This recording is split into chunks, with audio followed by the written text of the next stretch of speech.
All right. I wanted to watch Kid, so we kept it there. Let me fix the names in just a second. Let me let our judge know. Yeah. I'm not all too familiar with Magellan. Mm-hmm.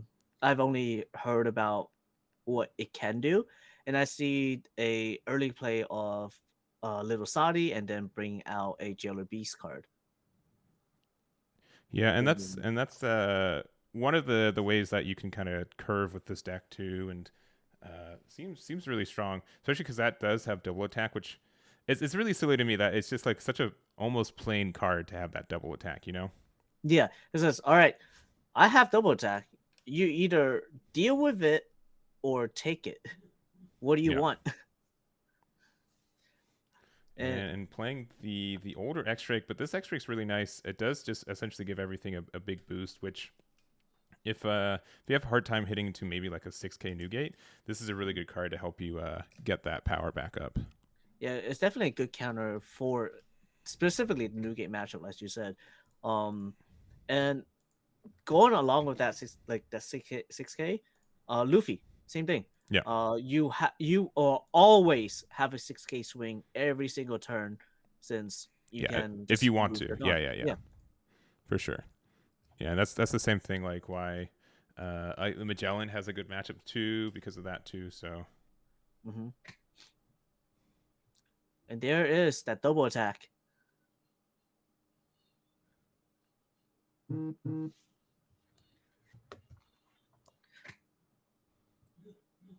So Magellan can take advantage of that double attack a lot, especially into Kid specifically, since Kid to me is a slow starter.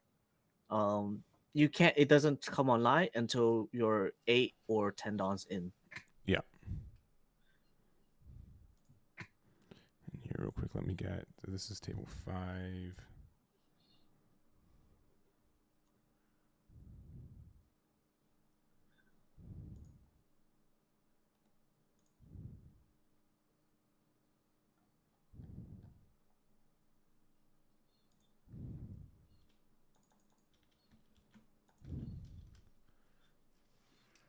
All right, and so it looks like they're trying to spend a lot of Dawn for okay, another X Drake. This one, the other one though.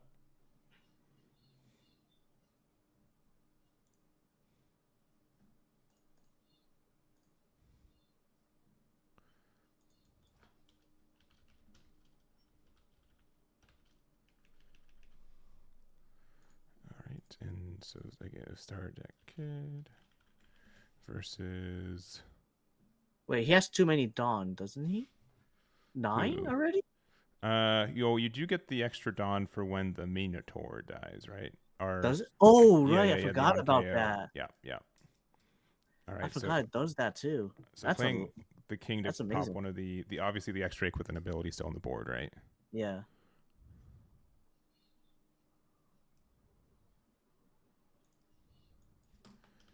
Okay, and Yeah, he had Boggle in life, but he was also supposed to minus Dawn as well for the effect did he of minus Dawn for the yeah, he did.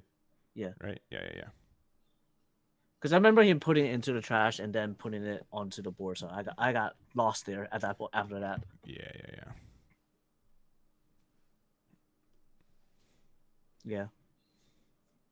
And yeah, looking like Kid's not super healthy. What? 2 life, 3 life?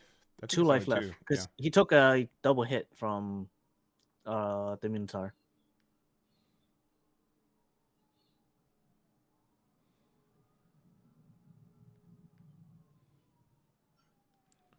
Yeah, but this is when I play this deck in general, like you try to want to which is probably here play an 8 drop, yep, and looks like using it for a blocker. I honestly think you would have been fine just to keep it up like standing, right? Because there's Yeah. no you're not forced to attack it right now. Yeah, you're not losing. You're not losing following turn with 2 life. Because what Kid does best is keeping afloat. Like, you can be at 0 life and still win because you have an 8 cost Kid that you protected the entire way. Mm-hmm. Yeah, that's usually how these matchup goes. When I've been playing Kid lately, it's I drop my 8 drop and I'm usually at like 1 life, but after that I just don't take any more life, right? Yeah, If they can because out my 8 drop, they win. If not, I win. yeah, um, especially in this matchup when you go playing against purple, Mm-hmm. purple doesn't really have an out to the 8 drop. Yeah, especially Magellan. Like sometimes Kaido plays the 10 drop, right? Yeah, Red's not really playing like the minus power, jet pistol route anymore. And I'd say like the best matchup is usually black. Black usually has a really good answer for 8 cost most of the time. yeah. Black has the easiest way out to a cost case since their 10 drop. Every black deck will play the 10 drop Kuzan, Mm-hmm. and that will do it. Yeah. Play the 10 drop Kuzan, and that's a -5 cost. And assuming you have a Kuzan or if you're playing Z, Z will just pop it right then and there because now you're at 3 costs. Cool. And yeah, so here's the decision, right? Like, do you try to? I don't think you can get 2 swings for 8K very easily. And even if you could, you got 1 blocker, and you have I think like what 7 cards in the kid's hand, which means it's pretty hard to get over. Yeah. So at this point, I feel like it's best to try to hit over Kid and try to get as many cards out of their hand or get rid of the blocker, well, and not hit life. Because even if you hit life, you're not winning the game. You're just putting yourself in a stalemate. Yeah. So removing the Kid would be best, so you can get yourself card advantage at the very least. If not the Kid, at least the Drake. Yeah, because you can hit into anything right now. Yeah. Yeah, because you don't have the Dawn underneath the 8 drop. So you can hit into wherever you want. Yeah, probably pressure life right now. I'm not sure. It just gives you more resources too, right? If you're pressuring life, that you're just giving more resources to Kid, which is what you don't want to do. What you want to do is to remove resources from your hand, try to remove bodies. So in this case, pressuring the Kid to me is probably the best because you're able to take at least 1, maybe 2 cards out of their hand. Yep. King might be able to take cards out of by attacking the Drake. Who knows?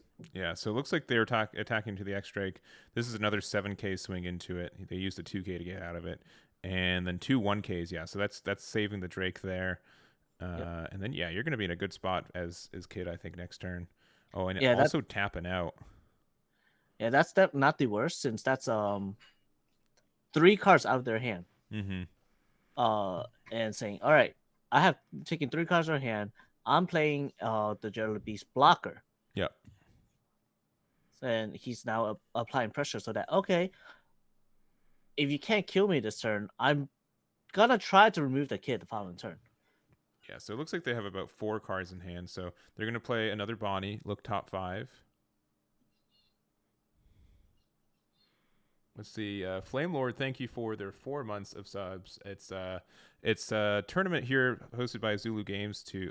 The Trafalgar lost so good because you can bounce the Bonnie back. That's such a good hit. Yeah.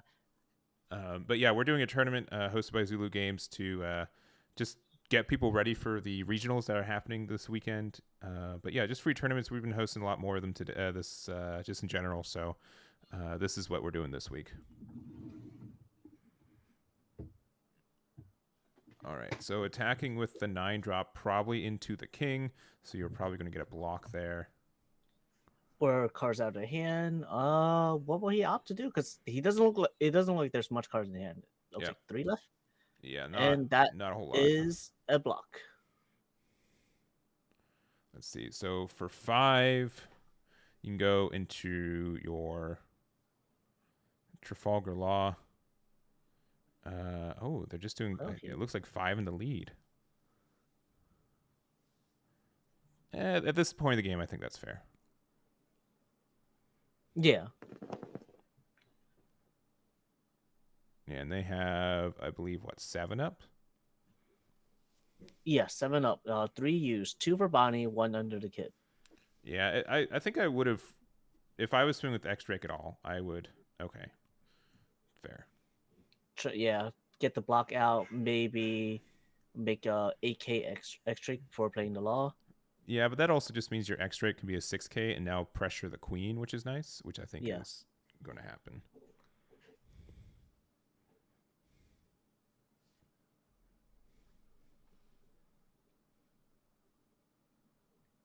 And that'll be. Oh, he went life. Interesting. And there's the 5 cost law. Oh, he either went life or he decided to save the queen, right? Yeah. The 2K will save both. Yeah, yeah, for sure. He bounces the bounty back and reactivates the bounty. Oh, interesting. I mean, it is safe, like quote unquote Very safe. safe. Yeah, yeah, and yeah, this is definitely what you want late game. Is just being able to get Trafalgar Law to bounce it back after an activation. Now you have 2 blockers. Now you still have your 8-drop, and they can't attack anything but that 8-drop now. And there's also one Dawn open in case there's any like Paradise Waterfalls. Yes. But yeah, I think a lot of people have stopped playing the 8-drop kid just because they've been playing Kinemon. But I also think a lot of people will soon realize that, man, 8-drop kid and kid is still very, very strong. It definitely strong. I feel like personally I like the 8-drop kit a lot Mm-hmm. into this meta. Outside of Black or Z or Smoker, Mm-hmm. 8-drop kit it is very possible that it just holds up the line. It just holds up a wall and you're unable to get through because you already used up a lot of resources early mid game Mm-hmm. to do the damage.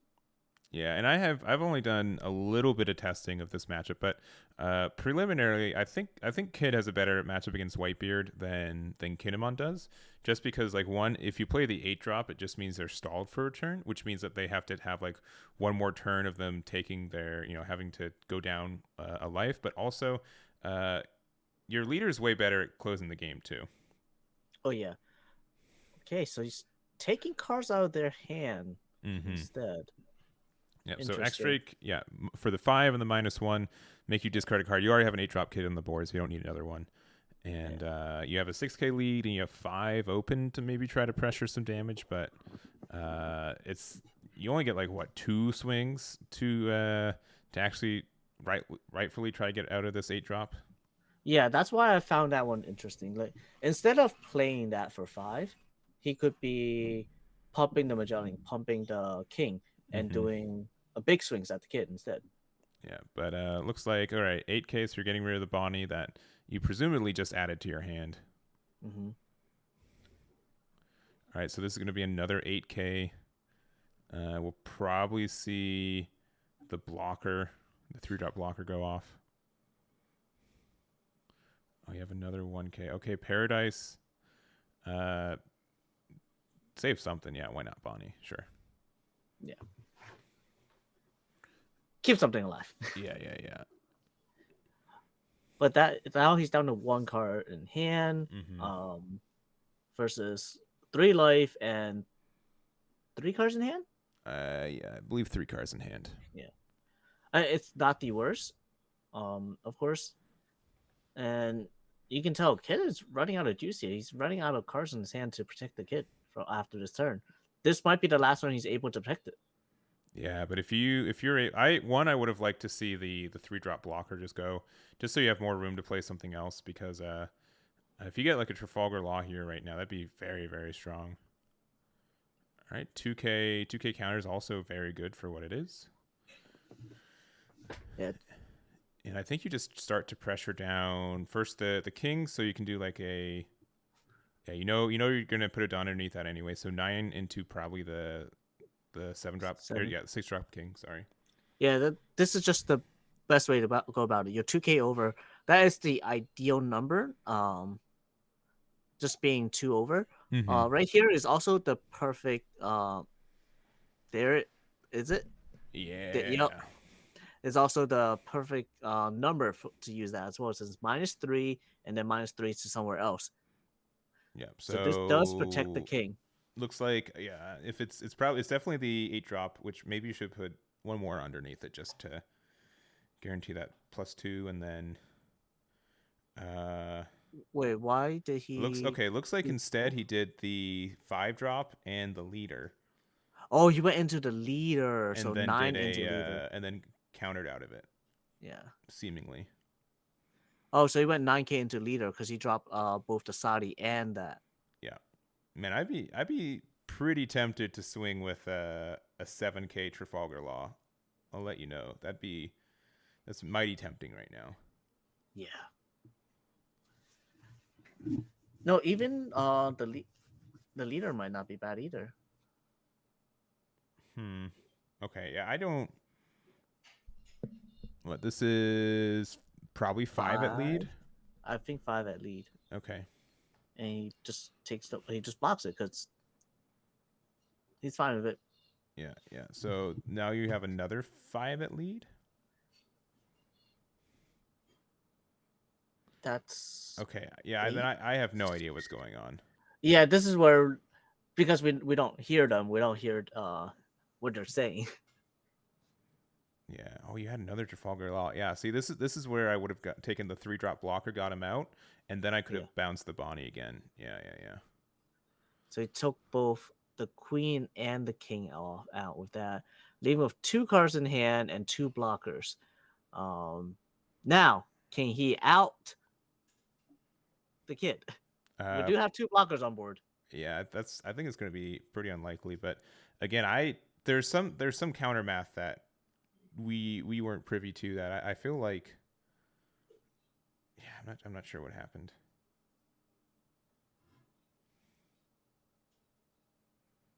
But I do like these 5K swings to like tempt the block of the queen, and then you can start attacking to the queen afterwards. Mm-hmm. I'm not sure if countering out that first 9K into face was right. I personally might have just taken it. Yeah, yeah. I think they did math wrong because if you did minus 3K on the big 8-drop, which I believe they did, Yeah, that's unless what I there's think two they did. Dawn underneath there and we just don't see it, that was definitely 9 down to 6. And then, unless he was, he might have been attacking face. That might have been what we were missing. Yeah, I think they were attacking face. It's Yeah, the yeah, only way that it makes sense that yeah. he did it that Yeah. way. But he did go 8 into kid. Obviously countered out. And then plays it Uda and passes turn. Yeah, Interesting. Uda's pretty strong here too because Uda's Right. gonna let you -1 to get like a double block. So you'll probably want to give the let me bring the Uda up. Is it 4 or less or 5 or less? I think it's 5 or less. Let me see.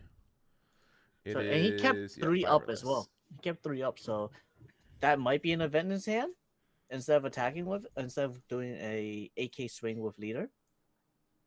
Yeah, my only thing is that like Magellan's just living. They're not Yeah. they're not winning. You know what I mean? Yeah, this is not a winning board. What I would have liked to see instead of attacking with the Drake was attack with the leader. Mm-hmm. That way your Drake is alive for the follow-up turn. Yeah, but with the Uta, they're gonna block and do the -1 to Yeah.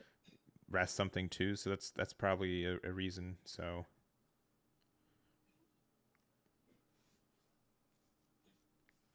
yeah, I'd say this is definitely. I think Kid's stealing away this game though. Yeah, Kid is definitely in control of the match by far.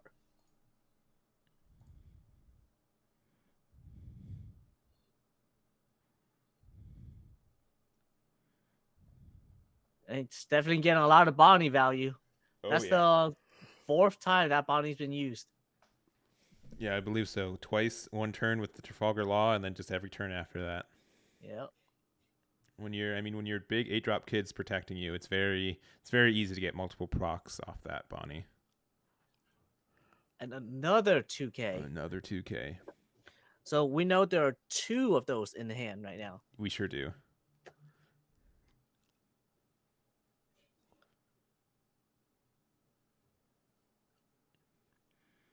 All right, and I think you start going board control where you just attack into probably the X Drake.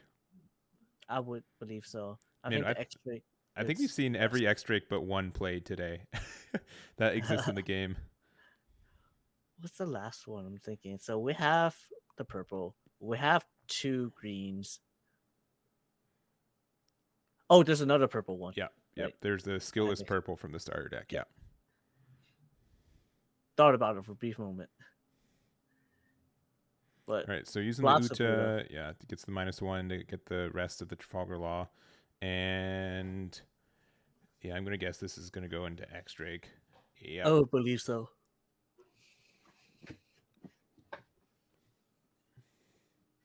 And do you discard a card from hand to go into face again? Seems like not the case.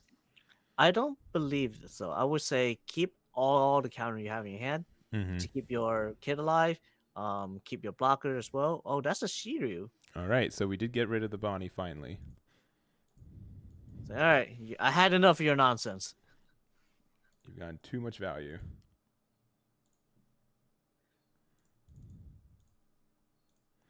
The Shear is really good tier because like even like having the -1 effect means you get to buff your leader too, and with it only being like a 4K, you can do some pretty chunky swings. Yeah, I think you just go as tall as you can. Yeah, I like just get rid of the blocker. I wouldn't be Shiryu afraid. is a 4 cost, right? Yeah. So sure that means he can. Oh right, he did the -1, so he's buffed it, so it's a 10K swing. So he pitches 2 cards for it. It's not the worst. He keeps his blocker. Blocker is saying I guarantee it's surviving no matter how strong you are, which it's not bad. And with this cards is in hand, 1, 2, 3, 4, 5, 6 swings at 3 life. Yeah. All right, 9K, and then all but 6K there just in case there's a. All right, yep, that tracks there, and then you still just put. I think you just still put everything underneath leader, because then you can make it a 9K. Which no, because the leader got -3 as well. Yeah, but if you put everything underneath there, you can make it a 9K. Okay. Oh yeah. If it's 9K, it's guarantee. Yeah, with 2 cards in hand for sure. Yes. So that counters out. Yep, 9K swing at face. 2 cards in hand. There's no way of countering out. Yeah. And also tapped out. If it was not tapped out, however, different story. May survive, but tapped out, it's impossible. The most you can get up to is 9K exact. 9 to tie it. Yeah. So that is that game. Let's see if we can find another one before the round ends. Who is on a very tiny Newgate mat? It might just be the camera angle. It hopefully is. Yeah. It looks like he doesn't have the stand to really widen it. Yeah. Widen it. All right, the zoom feature is fully functional. Yes. This is where we need our $1,000 stands. Bring out your college textbooks. Yeah, exactly. Yeah, so much money invested in those. They are the most sturdy stands you can find around. Yeah, and luckily, I mean, you don't have a lot of cards in play in this game, so it's fine from that end. And it looks like they're gonna keep their hand on. This is approaching minimal acceptance for a setup though, but we'll see. I'm sure it'll be fine. Yeah, for especially for online play where everything needs to be in sight, in view. Yeah, and I think people understand it too, and it's weird because we both come from Digimon, right? Where Digimon pretty much grew up online for webcam, so like most people have invested the time and effort to set up a good setup, right? So but looking like the Tony Chopper for one, which is usually not in the Strawbeard versions of these decks. Yeah, I don't see a lot of it being played, and just in general, because outside of Law, I almost never see Tony Chopper being played anymore, because a lot of people are not seeing the 1 cost blocker value anymore, and they see it as I prefer to have a bigger swing or possibly even a counter in hand. Yeah. And so we'll have to see. Yeah, but yeah, most people have decided not to. And let me bring up the Sanji effect because it's been a minute on how he works here. But yeah, so Sanji is great when it comes to early aggression. Yeah. So you have effect once per turn when you play a character with a base with no base effects. So just essentially skillless, right? So like that Yeah. Jinbei there. If you have 3 or less characters, set up to 2 of your Dawn to active, which means that you could then use that to put the Dawn anywhere you want, use it however you want, and that's pretty good. Yeah. So what makes it even better about that is it's not just your turn. You Mm-hmm. can do it on your opponent's turn. Yeah. You could even do something silly like you could play like an 8-drop Kid, use the Kid effect to play a skillless card, and then you get your 2 Dawn back, which you can put underneath your leader or underneath the Kid. Exactly. Which is That is definitely one of the plays. You will see 8-cost kids in a lot of Sanji decks simply because of what you just said. Yeah. No, that's just me thinking off the top of my. I've literally never seen a constructed Sanji list. Not at least sleeped up. So we'll have to see what the decision is here. So past the turn, thinking really hard about this 3 Dawn open. Yep. Is it a 9K swing? Because we see a lot of 9K swings when you're playing Whitebeard. Oh, all right. So I'm starting to think this is not a straw hat version of Whitebeard. This looks like a mix. All right. And so let me remember. This guy is not very often. This is Rakuyo. Rakuyo. It's just like Moby Dick. It does the same thing essentially. What it does is attach a Dawn on it. It then anyway, it gives all your Whitebeard characters, all right, not leader characters, a plus 1,000. Yeah. So that includes itself. You put 1 Dawn on it, it is 6K, not 5. Yeah. So it doesn't care about the total of cards in life either. So that's important there. And also Blaze in chat. I'll try my best. It's a lot like Dragon Ball if that helps. A little simplified version. You pay for stuff with cards in the bottom. The only big difference is that you use the cards, the Dawn cards, to give plus 1K boost, which you can help power up your stuff. Yes. And from what I heard, I personally have not never played Dragon Ball myself. Mm-hmm. From what I heard from players coming from Dragon Ball is the counter mechanic is very similar. Yeah. The only it's like half a step. So like, but yeah, you get to instead do. Usually it's counter combo. It's just counter. The way yes, because let me search up Ezo real quick. Ezo. Yeah, so it's the new Ezo from next set. Since it has, I think it says like specifically X Whitebeard pirates, you're still good. Yeah, it says former Whitebeard pirate because the way Rocky was saying is as long as it includes Whitebeard pirates in it, it could be former, it could be allies, it could be as long as it has those 2 words in the trait, it will get buffed. Yeah. So using this turn to clear board, and then you get to establish an Usopp as well as pressure the Newgate. So you got rid of the Tony Chopper as well, and only 4 cards left in life, but you are on your 5 Dawn turn for Newgate.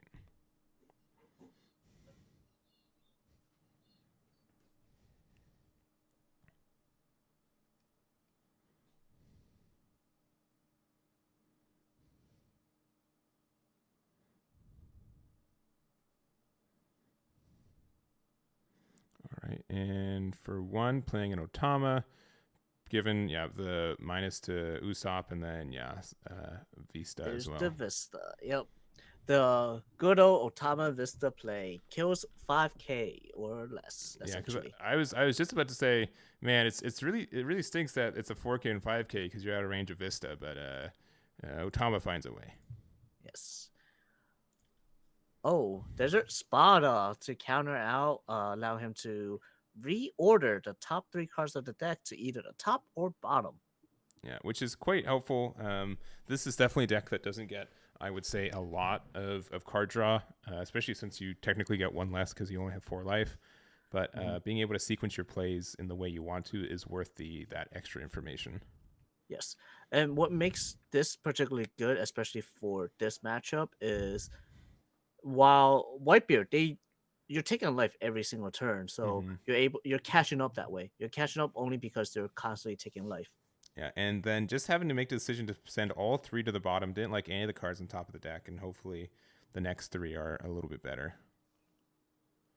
Yes. So he doesn't want to draw any of them. So all right, put him away. I will not see him for the rest of the game. Yep. And now he is on 6 Dawn, Mm-hmm. but he's been using a lot of cards out of his hand. Yeah, because I think he's only got like 3 or 4 cards in hand, but that's the blue. Blue does get that extra benefit, and so we're gonna do 2 into the Vista, or sorry, 2 on top of the Jinbei to attack over the Newgate. Yes, so it's a 6K swing, trying to apply pressure, try and chip them down before they can drop the 9-drop or be able to rush him down. Yeah.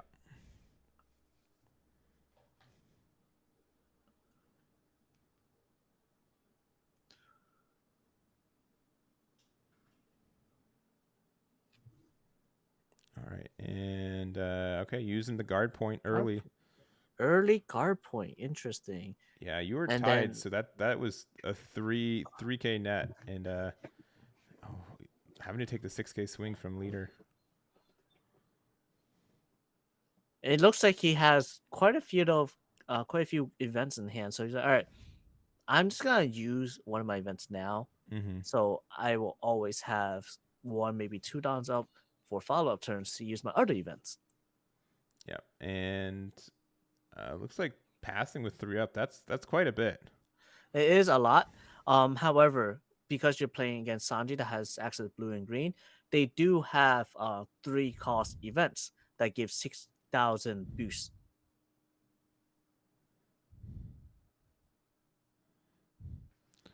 Yeah. Yeah, and so we'll have to see. Yeah, you still have 4 cards left in life too, Sanji, which is quite good this late into the game too. Yes. So what's particularly good about green is the new green event in this. It is a 3 cost event. Yeah, I'll bring it up. I'm pretty sure this is what he's Yes. he's trying to play into. So it's Onigiri, 3 sword style. So up to one of your characters or leaders gets plus 6K. Then play up to 1 character with the cost of 3 or less with and no base effect from your hand, which means this would additionally, I believe the Sanji's once per turn, but doesn't clarify which turn, which means you get to get 2 Dawn right back up. Exactly. Oh, and here in ace play, giving -3 to Jinbei is only 1,000, so you're going 3 into 1. I mean, you could save. Do you have any business to save it? Yeah, it goes. But yes, because Sanji is once per turn doesn't state whether it's yours or your opponent's. If you play for 3, essentially you can get 2 dawns back. It's just a 1 cost. Yeah, but you do have to have that 3 open, which is a little rough at times. Yeah, 3 open and a rush 7K swing at phase. What will he do? This is when you're like somewhat tempted. Yeah. Yep, there it is. I would do it. Yeah, I would do it. I would do it just to do it now. To get an extra body on board so you can attack with it. Yep, but or looking like maybe not even get a body. Nothing from hand to play, unfortunately. But you could just get a big old attack in, and then they're gonna be in big trouble the next turn, I think. I personally might not even attack here. I start removing bodies. Yeah, but then they can play their Newgate, and then they're able to survive a little bit. Like in this spot, I've kind of learned, like, you know what, make it difficult for their Newgate to be played next turn, because then if they can't leave any up or they can only leave 1 up, I can still just do like a 15K Sanji swing and have a good chance. That is also true. That is a very valid point. Here, especially since you've seen the Rakuyo being played. Mm-hmm. You don't know if it's pure straw beer or if it's even boat beer. You don't know which version he's on. So does he have Newgate? We haven't seen it either. Yeah, I don't know. Maybe the Whitebeard Pirate was a bluff, but I would start to think this is not a Straw Hat version of this deck. Yeah. Both Tony and that 3-drop makes me wary. And this is where, as you said, the best of 3 makes a big difference compared to best of 1s. Mm-hmm. Your first game will tell you what deck your opponent's playing, like how he plays it. And then the second, third game, will determine how you can pick on how you want to play the game. So it looks like you attacked into the Vista with the big 7K, which did get the hit there, and then you do You place play the 6 cost Mihawk. Mihawk. It Yeah. is a vanilla, allowing him to stand 2 dawns back up. Yeah, it doesn't have to be. It doesn't care about the cost, right? Cost does not matter as long as it's a vanilla, and you have 3 or less characters. Yeah, sounds good. So yeah, honestly, like this seems like a really good deck to have like a bunch of like 2-drop counters, because you should be able to get a lot of value off of them, and it should be have a lot open to be able to activate them. Yes, and this is where what makes Sanji really good is the fact that you're able to play these high cost characters and still have them available to use. Mm-hmm. And if you look into future sets being revealed now, Mm-hmm. the Doflamingo does the same thing, except it's end of turn, guarantee it. Yeah. Yeah, but it looks like they're going to spend 9 for the big boy, probably. You just have to be careful because, again, you're going to have no Dawn open, and you could be susceptible to a big Mihawk swing and then a big Sanji swing too. But oh no, going to the Moby boat Dick. instead. So we will not be seeing a 9 cost Whitebeard being played this turn. And he will most likely be taking that last life. Yep. Yeah, unless he's playing like the event card for it, but I doubt it. There's like an event card that lets you not take your life, but Oh yeah. Another 7 cost ace. So that is 8k on leader and 9k on each ace. That's correct. So you are. This seems wrong though, because now you have no Dawn open. Yeah, it seems like he's trying to push for damage, but then he doesn't have a lot of cards left in his hand. Well, he has quite a few, but you're staring down 2 attacks. Yeah, you're going to go down to 0 life, and then you're going to have an 8k Mihawk or 18k Mihawk, right? Like, there's no way you get out of that this turn, right? And there is the 8k swing. And again, with all the ace, you can get them down to 0, but you can't win this turn as Newgate either. Definitely not.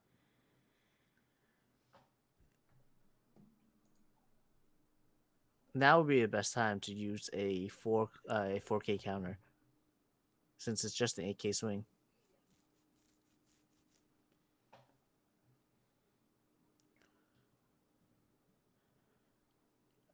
Now, he needs to 1, 2, 3, 4, 5, 6. I mean, okay. There is a world where you get out of this attack, right? Because like, if you have literally only 2Ks in hand, you could 6 cards in hand and add 1, so 7 cards afterwards. Yeah. Newgate's at 8K right now, only on offense though because of the Moby Dick. At the end of the turn, it's going to be turned off. He takes all the hits. Interesting. All right. All right. So right here, he's going to 10 Dawns. Yeah, and I do 6K with leader first, and then right? I do the same. Yeah, 6k with leader first.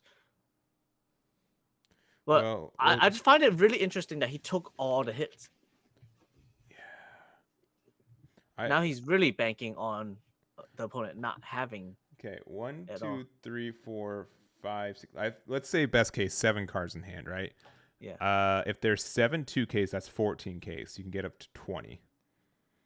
So that could be a thing. I'm going to say it's highly unlikely. If you have 6 2Ks and 1 1K, you can get out of it. It gets out. Yeah. That's a 19. That's the only way. Those are the only 2 ways. Yeah, if it's a 5 2Ks and 2 1Ks, that's not enough. It has to be 6 2Ks and 1 1K. I think you just dump on Mihawk and go for it. If they have 7 2Ks in hand, they're just the better gamer. Like yeah, do it. All right, go for it. Finish this game. All right, so 18. So 6 Okay, well, That's it. that's it. All That's right, it. All right, that's it. cool. Wait. All right, All solid. right. That was a solid. Dang, you got us Solid all block. nervous. Newgate's so Yeah. good at making you like, oh my gosh, what if they have it? Like they totally could, and if they Yeah, don't, they don't. they really can because Whitebeard they have a lot. They play a lot of 2K counters specifically for situations like these because once you're tapped out, your chance are you're tapping everything out to be aggressive about it. So your hand are all 2Ks. Yeah, I don't know if you should have done the extra ace then. Like you should have just kept in hand if you had these one drop counters, but that's how it is. That's how it is. Let's see if we can find another match. And going into yeah, just going first for Kinemon. Yeah, Smoker definitely wants to go second in this matchup.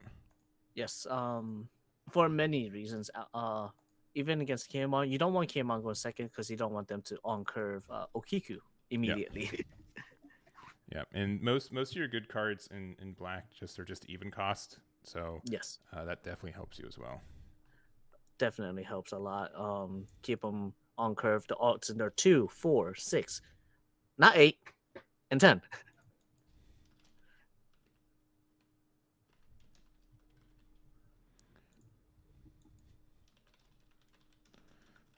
All right.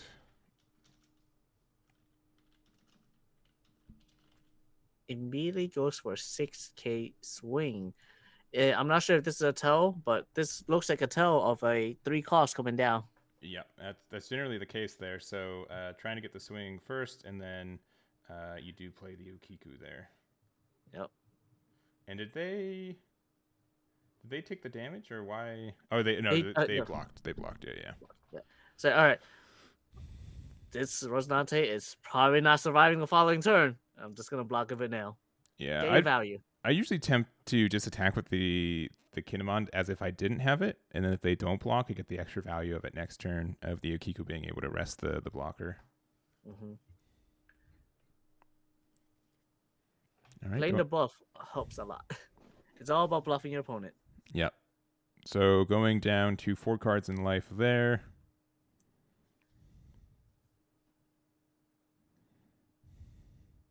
There's the 4. Either a Kuzan or a Borsalino, more times than not, right? Yeah. And it is the Borsalino. Borsalino. So that is a 6,000 blocker on your opponent's turn. Helps a lot, especially for the Okiku matchup, where now the Okiku doesn't really, it means rested. You still need to commit extra Dawn just to be able to remove it. Mm-hmm.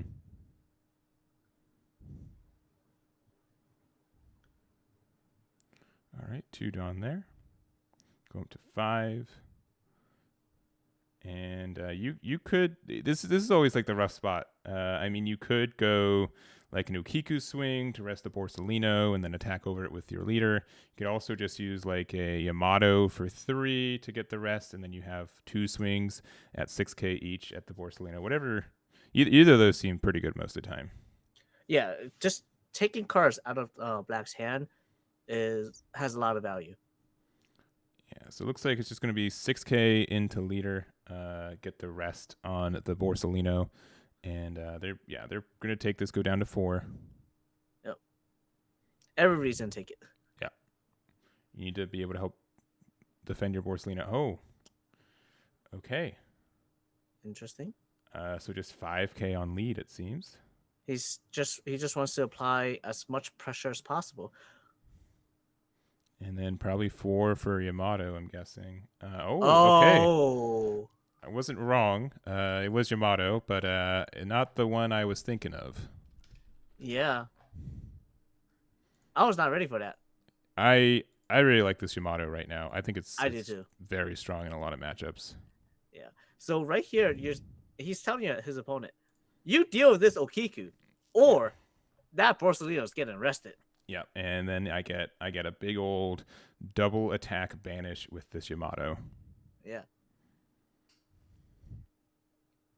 Now you could also just remove the Yamato. You're at 6, so Sakazuki could definitely come down and get the deletion here. definitely. But does he have it? Only one way to Uh, find out. yeah, one.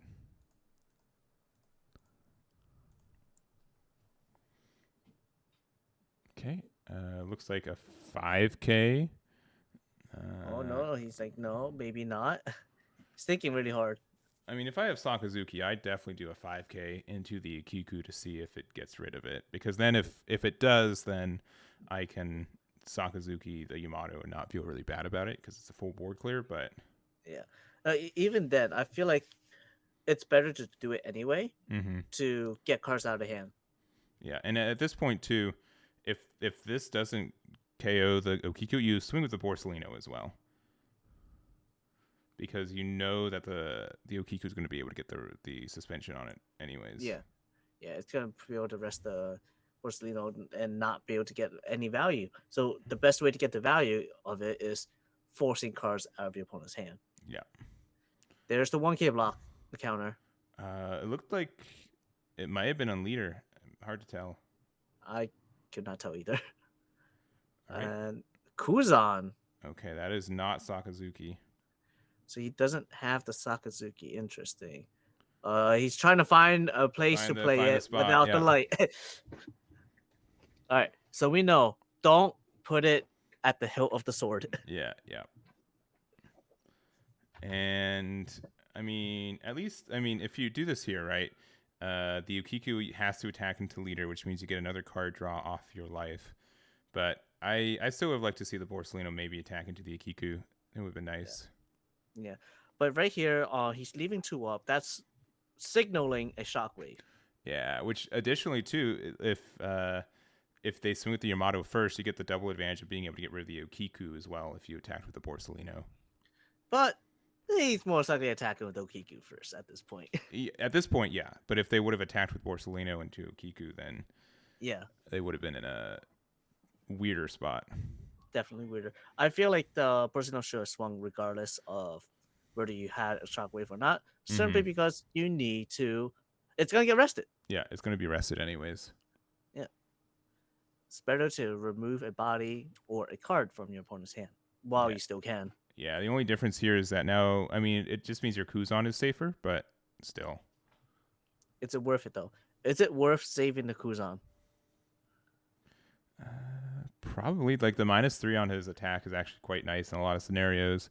It makes if you have a 4 or less, or like if your opponent has a 4, your leader gets the boost now.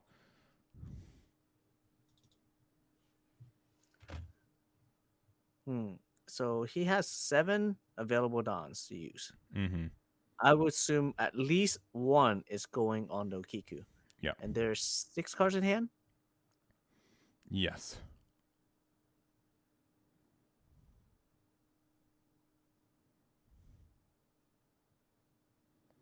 Yeah, really on that think.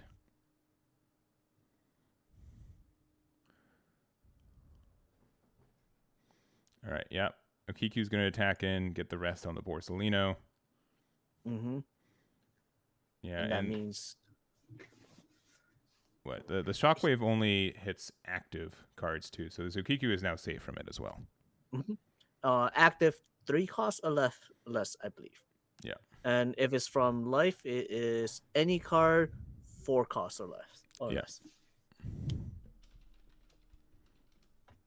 It's actually not in the Bandai TCG Plus archetype. Otherwise, I'd have a copy of it. They don't have any of the cards from the Star deck still, which is really weird. And he decides to take it. Takes a 6K swing. All right. Now, how much Dawn do you want to commit onto the Yamato?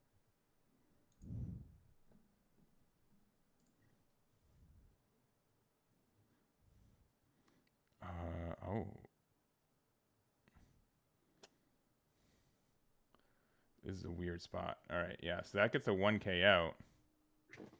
And then what? If you put 4 on your Yamato, that makes them discard 2?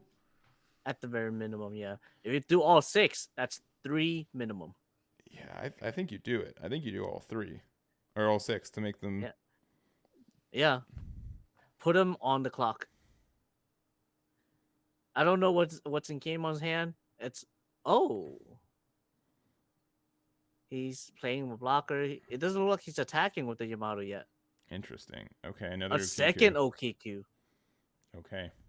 This is interesting here.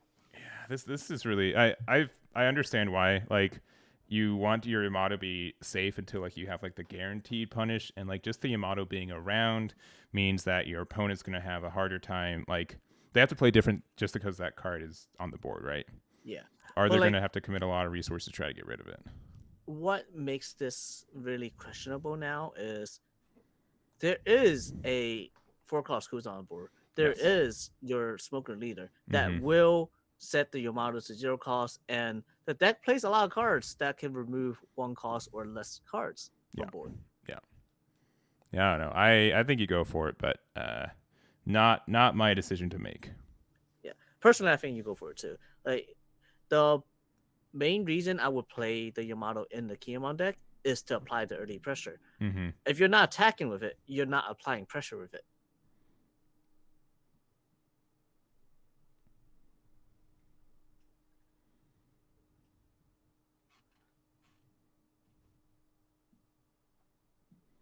And yeah, just thinking they have what 8 Dawn open, so you do have some things you can do. You can play a little bit of board clear, especially with the Kuzan, and then you can use that in tandem with your leader effect to get a 7k leader attack for 1 Dawn, which is quite nice. But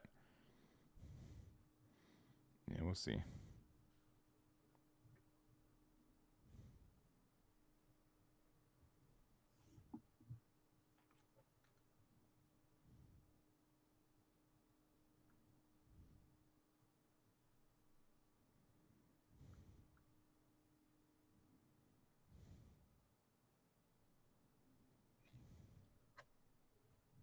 There's the Kuzan swing. Is it going at the Kiku or is it going at the leader? I would assume the Kiku. Yeah. Oh, No. Okay. whoa.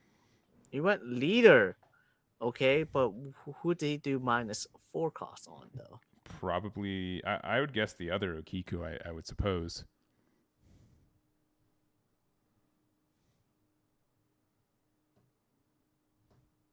Okay, a counter. Yeah, really weird that they're prioritizing board or the face, but there's not a lot of cards in hand. Oh, that will remove 1 cost or less, and that does remove the Yamato. Okay. So, because I would assume the Kuzan did do the -4 on the Yamato. Yeah, I believe that is the case there. And this is why you attack with it to get value. Yeah, but at the same time, like you force them to use that card, right? So like it's, Yeah. I understand it back and forth. Like yeah, you force them to have to deal with it. You play the smoker. That's just out of view. There it is. All right, thank you. Yep.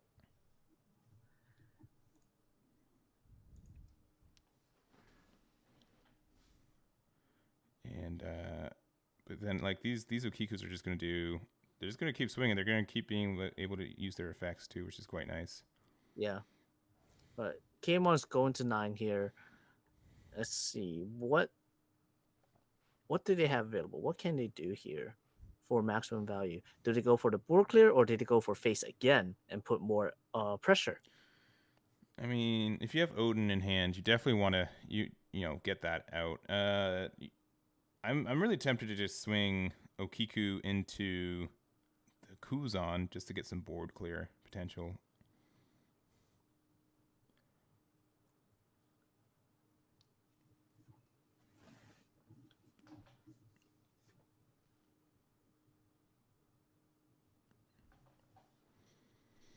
All right.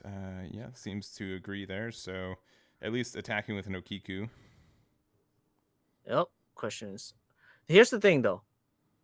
Right? If he attacks with Okiku, Shockwave will kill the other Okiku, It the other will. one. Yeah. Which I mean, that's why you just want to do like a 6k or so. You could even get rid of the blocker if you find that more important. But I mean, yeah, for two costs to get rid of a 3k or 3 drop is nice trade wise. Especially like Nikiku that's been as aggressive as this has been. But yeah, it looks like it's going to be 6k into assumedly the Kuzan. getting the rest there. Yeah, they haven't attacked with the Borsellino because it's a blocker, but I still agree. Like, they still should be attacking with the blocker because they know. But yeah, it looks like it's going to be that impact wave, which is quite good there. Getting rid of the either other Okiku or the blocker, whichever one again that they find more important, and it is the Okiku. Mm-hmm. They'll keep wherever they attacked alive.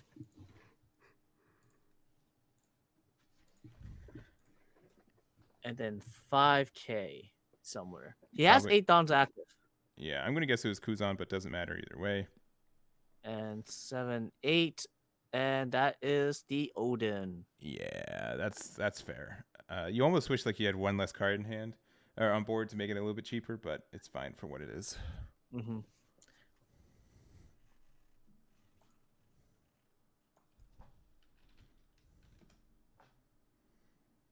Yeah, that Odin's very obnoxious. Gets a lot of value, especially in a matchup like this. Yeah. But it can also get removed, just not easily right now. I mean, I guess you can attack with your 4-drop Kuzan, which I believe he is doing, and then you can drop the 10-drop Kuzan, and that would get it deleted as well. Okay, he hasn't attacked with it yet, but yeah. But that would be the best case scenario for Black if they do have those cards. Being able to remove the Odin immediately, followed by a removing boards. Yeah, there's only 4 cards in Kiyemon's hand. That's not a lot. No, and you can also force cards out of hand if you attack the Kiku here, or even the blocker. Yeah, but seeing that there's 2 Dawn in his hand right now, I'm guessing there's not a 10-drop in that in his playbook right now. So probably just trying to get rid of the Okiku. Mm-hmm. Or if he has the Sakazuki, that's enough too. That is. So I think he's doing the attack there, probably giving the -4 to either the Okiku or the Odin if he does have like the Sakazuki in hand for it.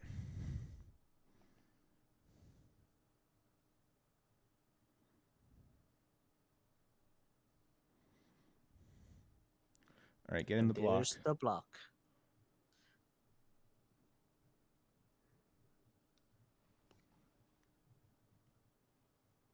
And if we see 6 getting tapped right now, we know it's Sakazuki. Again, like if we knew which one he gave the -2, it'd be kind of get some insight, but yeah. Maybe I should undeafen myself, but leave myself muted so I can hear.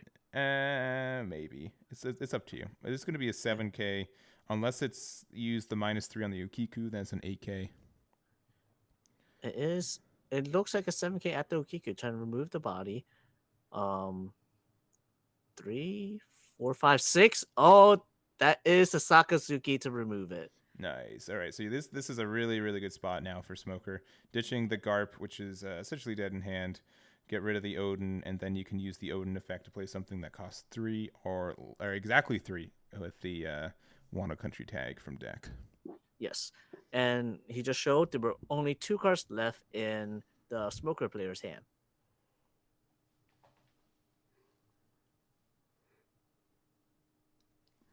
Played a third Okiku. They never go away? No, they never do. And that Borsellino is never just going to have an attack. Like, well, I'd be just sitting there looking pretty. Again, I'd be tempted here to attack with Borsellino because that kind of helps set up a game next turn.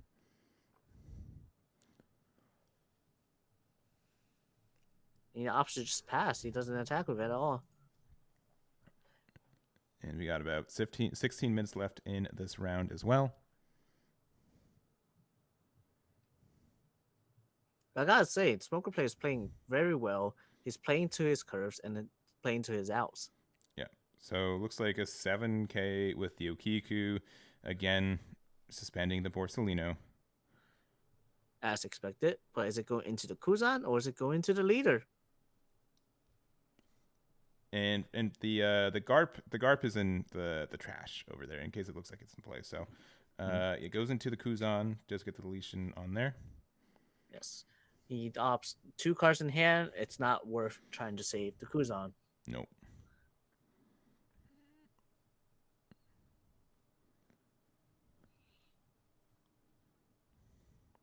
And then 6.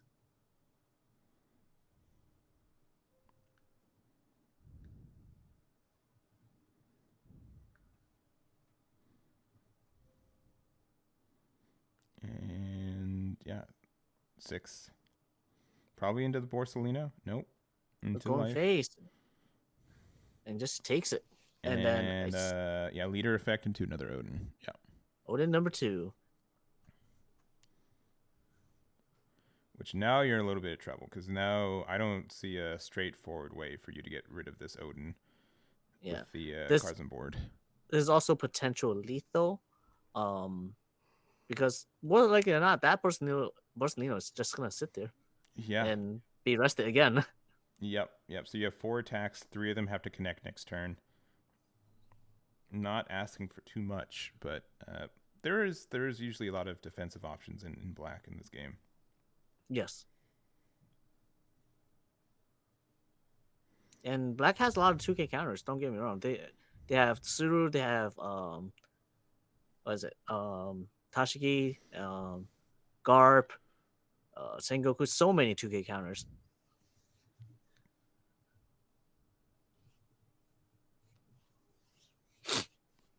And Tendon is quite a bit, and I mean, playing Kuzan essentially can help you guarantee just your survival in the next turn, right? Like it will get rid of the Okiku, and then you can get like 2 swings in, but we'll have to see. Yeah, you definitely apply a lot of pressure that way, and it doesn't look like he has the Kuzan. You always have to mention the Kuzan, like just in case. Yeah. Let's see, and the smoker has an effect. The battle card, or sorry, the character card. This character, if there's a character with a cost of 0, this character gets plus 2k during this battle. Yes, and unfortunately, there are no 0 costs in play. He just counters out with a Momo plus 1k. There are 3 cards left in hand. Yeah. All right, Sakazuki 7 into the Okiku. I'd assume so. It is. Yeah, cool. That'll get the deletion there. That's another 7 with Smoker, leaving him with 7 Dawns available to use. Yep. So you could get out of this if you have a 2k, 1k, or all 1ks. But is it worth it? I don't think it is. Yep. You going down to 1. Or sorry, you lose 1, go down to 2.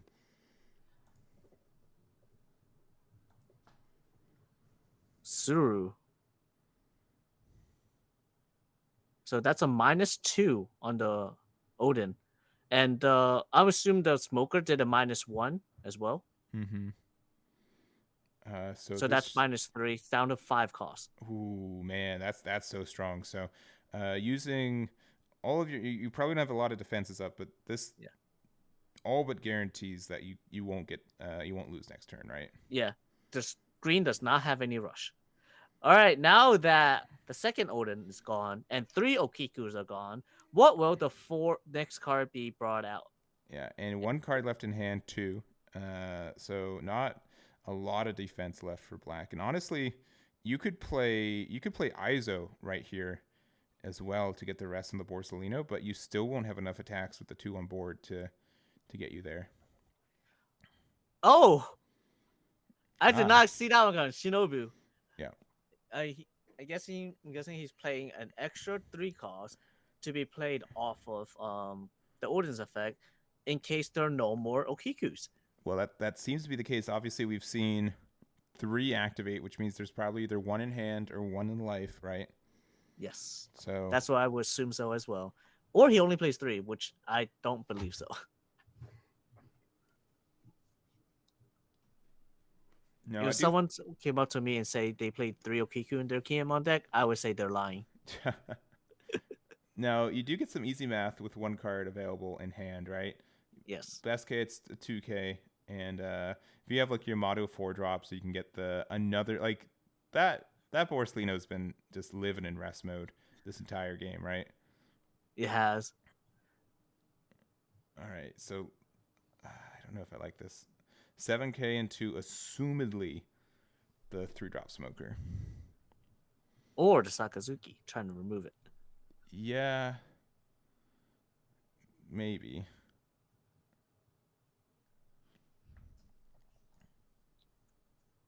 Yeah, the 3-drop smoker also can't be KO'd by effects, which is kind of strong in case like he has an X-Drake or something like that in hand.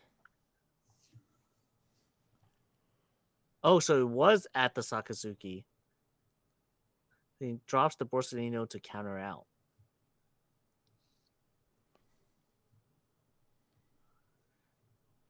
Now there are no cards in here. Yeah, so this is where you just put 2 on your 3-drop, right? Yeah. Just off one of them first. Unless you have a third Odin. In that case, you have to put 1 underneath your block or your 3-drop, and then attack into the 3-drop smoker in case they try to block. Gotta remove bodies. Without those bodies, it's just not gonna be enough.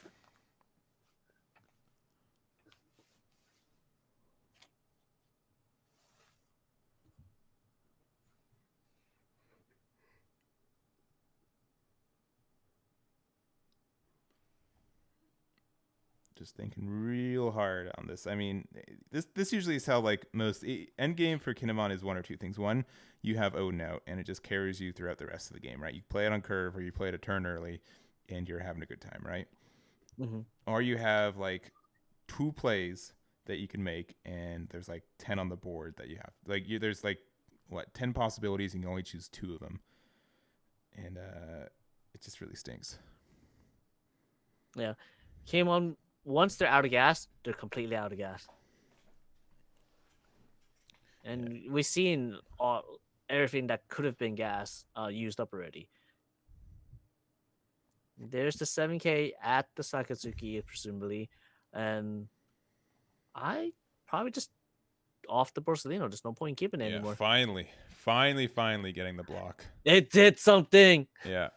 Yep. I was useful.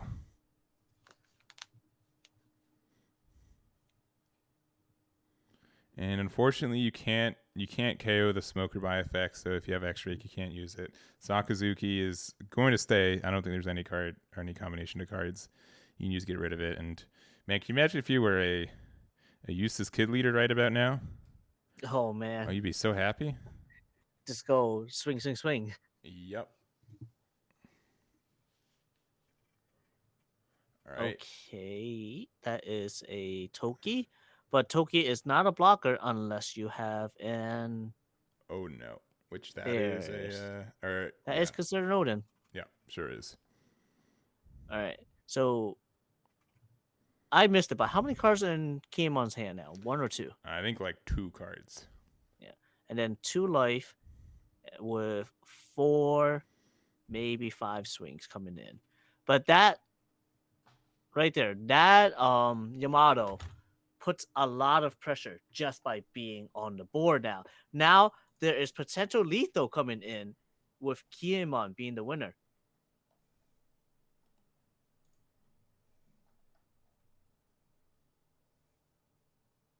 So it does the -1 on the Toki, giving it the extra 1,000 boost. Yeah. Smoker also gets the extra boost as well.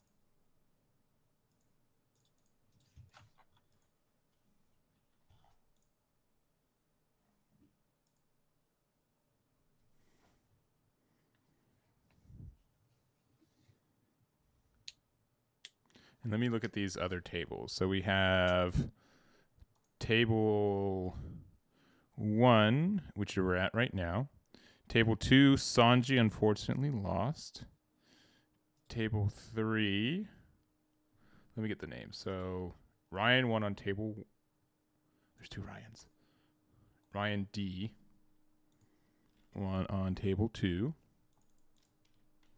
And they were playing. Okay, Newgate, which that poor Sanji player has played through Newgates already. Oh my goodness. Table 3, we had Carlos.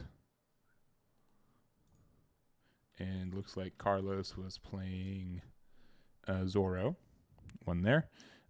Table 4 still playing out, and then table 5. Oh, there's actually 4 cards in Keimon's hand. Okay, so quite So a bit more than we thought. Yeah, he started with 3. He took the first hit of 7k swing from the smoker. Now he's at 4. But here's the thing. Kinemon, right? Mm-hmm. They have a lot of no counters. Yeah. How many of those are actually counters? That's always the thing with Kinemon. Like your hands, like it's usually dead in my experience. It's very hard for you not to just have a dead hand. And also, for the record, the pair down 1 on table 5. So we have 4 undefeated. So we will have only 2 more rounds guaranteed. Yes. Another 7k swing. All right. He took it. Very interesting. Now there are 8 Dawns available to be used. Yeah. You can split them on Sakazuki, making them 11-11. Mm-hmm. That forces 4 cards out of hand if they were perfect 2000s. Yeah.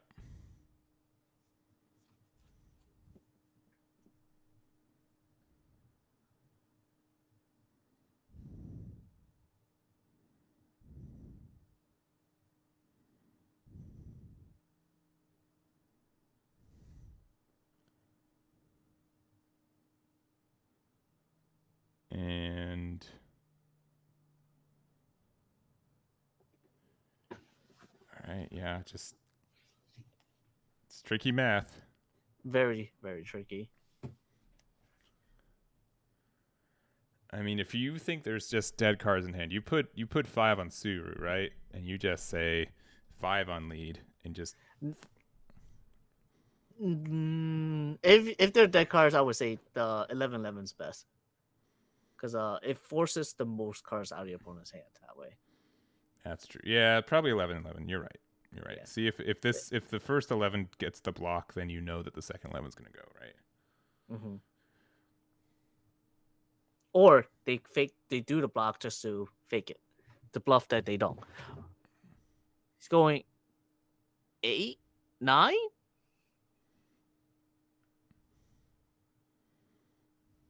If you do 9, then that's just counter out with the hand, right? Yeah, it forces at least 3 cards out of hand, right?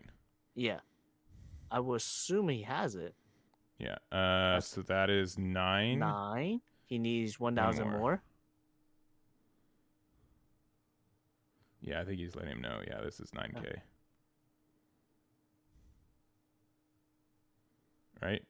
Yeah. So you're tied at 9, so you need 1k more. You need 1,000 more. Does he have it?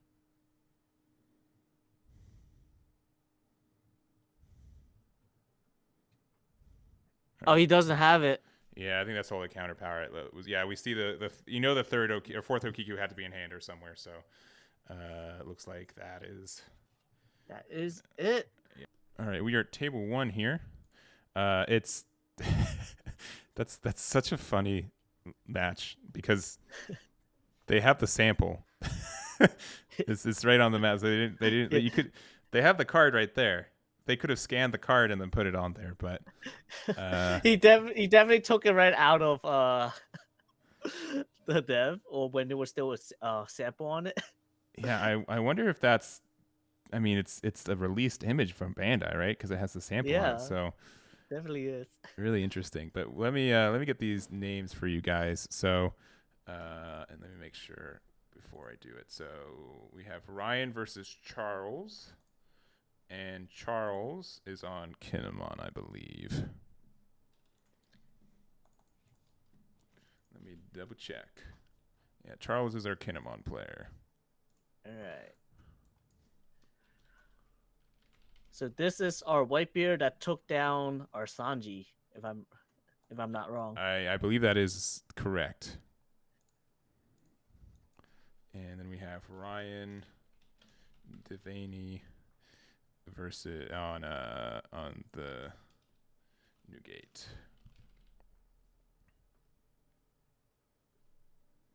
There it is. Yeah. So I would traditionally say that Kinemon has a really bad matchup against Newgate. I think it's one that they can win. They have to see everything right, but it's a real tough matchup more times than not. Uh, I agree. Especially if it's the Straw Hat version. Yeah. However, if it's the boat version, then I would say Kiemon has the better matchup. I will say yeah. If it's simply aggression, Whitebeard's just going to keep attacking into your face. It doesn't matter if you can get early board control because then you're just going to like lose based on just how much pressure you can put out, right? Yes. Turn 1, Whitebeard went first. No plays. And then it's not Okiku, but it is a Raizo, which can get a lot of value early game. It's just like that 4K just is very bad against a 6K leader. Unfortunately, that is the case. And just to even keep it alive, you have to dump so many cards. All right, 7K swing.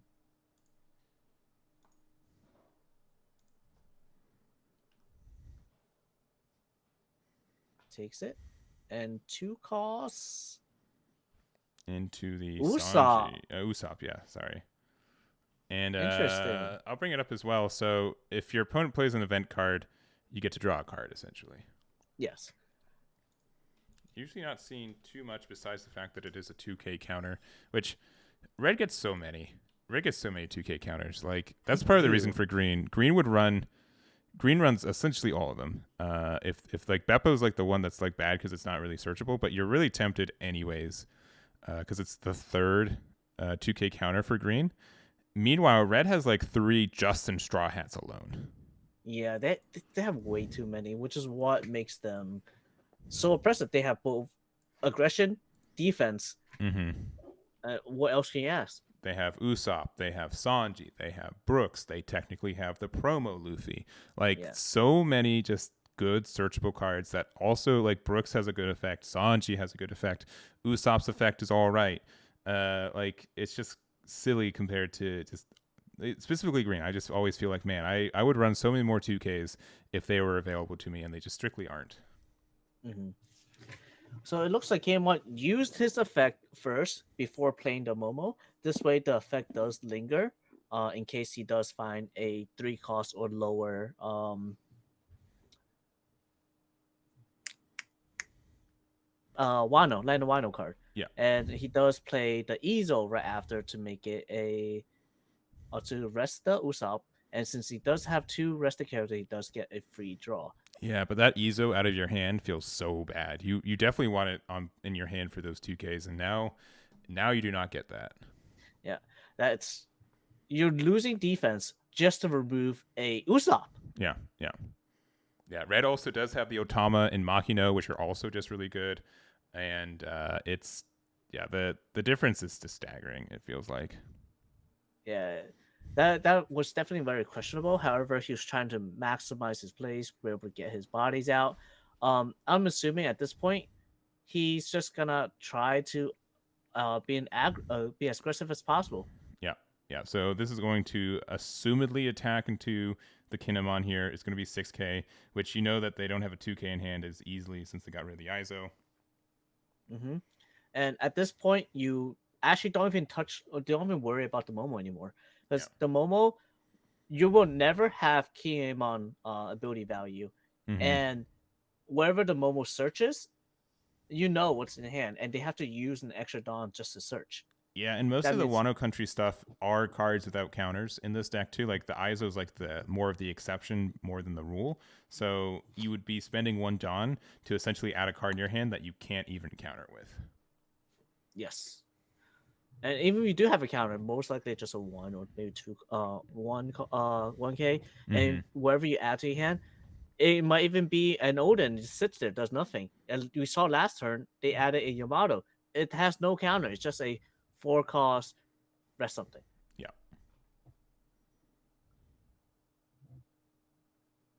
Yes. Ezo definitely stops you from using your leader ability as much as possible as well, because you can't do anything. Don't worry about it. That Ezo is going to sit there. And the only way that Ezo does anything if you commit onto it.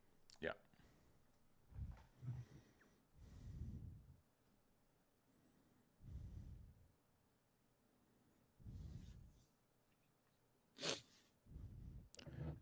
just thinking about it here.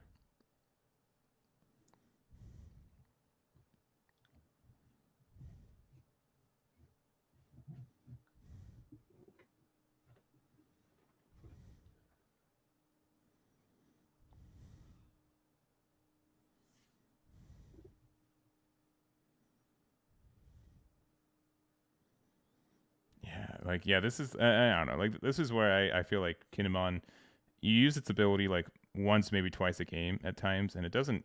It's nice. It's really cute, but after you're at 10 Dawn, it really doesn't feel as impactful. I feel like. Yeah. Once you get that point, it's like, it just sits there. It's like whatever. Yeah. But then, it just got to survive the early game, and it looks like Whitebeard is 100% surviving the early game. Yeah, yeah, and there is not a mechanic that lets you combine 2 cards, but that'd actually be pretty neat if there would. I think this game could benefit from that, honestly, because sometimes you just have like a bunch of 1s and 2s out that just don't do anything by themselves. But if you're able to combine them, that'd be pretty strong. And we're gonna go really far into those mechanics by then. And we see a draw 8K into the Luffy. We have a 2K Luffy counter plus a Nico Robin, making it 9K. Yep, and there's an Okiku, which is kind of nice, but I'm gonna assume they're attacking into the Luffy too. But this Luffy's so good in this deck. It gets so much value. It's 6,000. It's gonna rush you and always on curve. And it says, all right, you hit Luffy or you hit the leader. Hit the Luffy, I counter. Hit the leader, I take the life just to have more cards in my hand. Yep. And that is 7,000 at leader. Takes the card. 2 life left. Now 6,000 at leader. Yeah, that's 2 cards out of hand, including a blocker, which would have been nice. And there's the King Do going down to 2 cards left in their life. But I believe next turn they're able to go into a Newgate if they happen to have it. Yeah, and he also left himself with 1 Dawn up. Mm-hmm. That's telegraphing a Radical Beam if anyone notices. Yep. So we'll have to see. I mean, yeah, with 2 life left, that's when Radical Beam does turn on. So you have to be careful about that too. That's always in your mind. Like, I do not want to attack into a Radical Beam. How do I get out of it? And how do I play around it? And it's always tough. Yeah. It sometimes just force them to use it early, so then they don't have it for later. But then if they do that, it means they're going for game. They're applying so much more pressure on you. Yeah.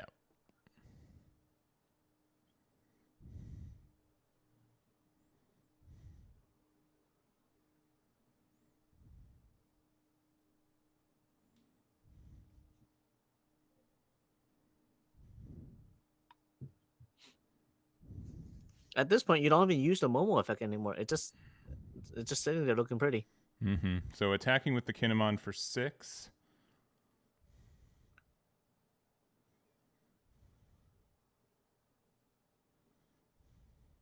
Which can pressure the Luffy. You get a Nami 1k out. Yeah. Once you get to late game, Nami almost has no. You will almost never play the Nami anymore. Mm-hmm. Yeah, and you get some cheese with it with Makinos at times where you can make a really big Nami attack in when your opponent's not expecting it, but that's only if you have time on your curve to play it. Yeah, I've definitely done that before.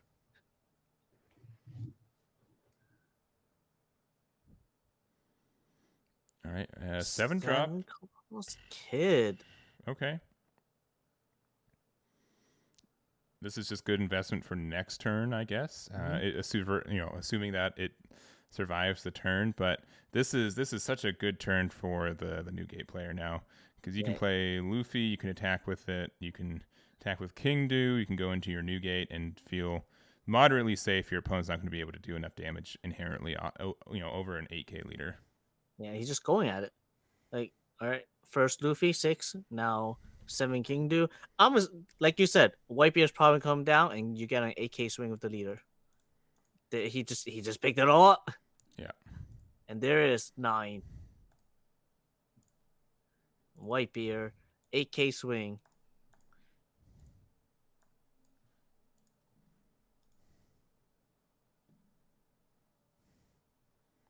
take the last life. And that's all his life. So now you're in trouble. You can defend this, right? You can play the board clear game as well, but and you know the big blocker is going to help you too. But this is looking really good for Newgate, 100%. He's essentially has to no option. He has to off the unblockable Luffy. If he doesn't kill the unblockable Luffy, that's it. Yep. So it looks like they're going to try to start just attacking into the board to get the value from that there, which is the way to do it, which is unfortunate, but just go from there.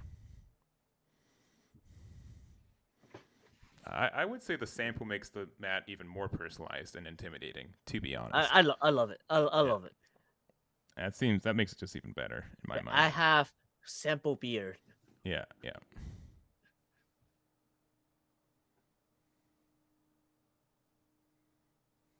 The smirk behind the beard makes it even better. Yeah. If you had a bunch of card sleeves that also had the sample text on it, that's max. Yeah, that's the intimidation factor.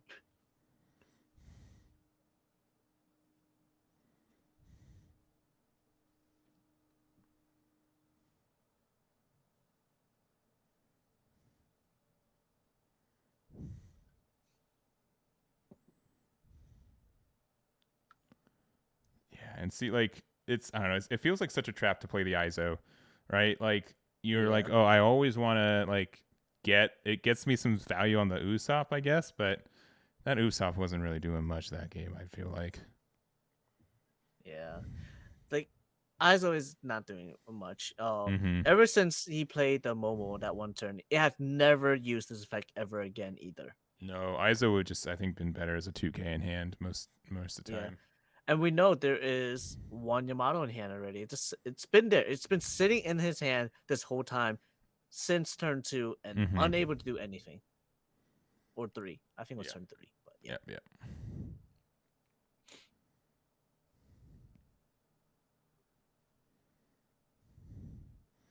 And they are still thinking here.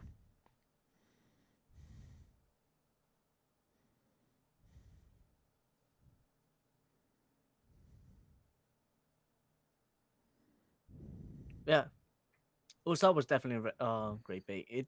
It baited him into going for the removal.